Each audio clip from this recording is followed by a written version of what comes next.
ফুটন্ত গরম জলে এইভাবে সাবু দিয়ে যে এত সুন্দর রেসিপি বানিয়ে নেওয়া যায় সেটা একবার বাড়িতে ট্রাই না করলে বিশ্বাসই করতে পারবে না।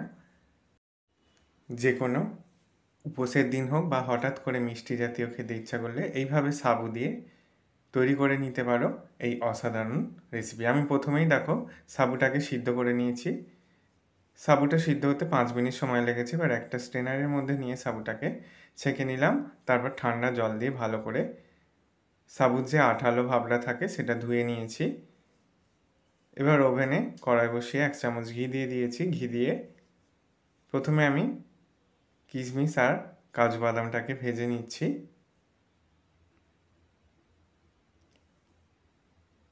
এরপর সিদ্ধ করে রাখা সাবুদানাটাকেও ভেজে নিচ্ছি।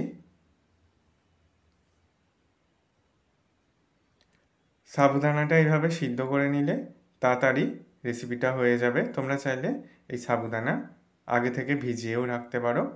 এবার সাবুদানাটা ভাজা হয়ে যাওয়ার পর হাফ কাপ নিয়ে নিয়েছি সুজি। সুজিটাকেও ভেজে নিচ্ছি। এইভাবে সাবু আর সুজি দিয়ে এই রেসিপিটা আমি তৈরি করব। এর আগে সাবুর পায়েস, সুজির পায়েস তোমাদের সাথে শেয়ার করেছি।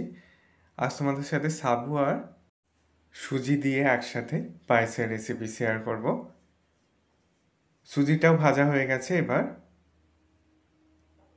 কুসুম গরম জল করে নিয়ে আমি এখানে একটা 20 টাকা পাউডার দুধ নিয়েছি। দুধটাকে ভালো করে জলের সাথে মিশিয়ে নিয়ে এবার সাবুদানাগুলোকে দিয়ে দিচ্ছি। এরপর যে সুজিটাকে ভেজে রেখেছিলাম সেটাকেও দিয়ে দিলাম। এইভাবে এটাকে 5 থেকে 6 মিনিট মিডিয়াম ফ্লেমে রান্না করে নিচ্ছি।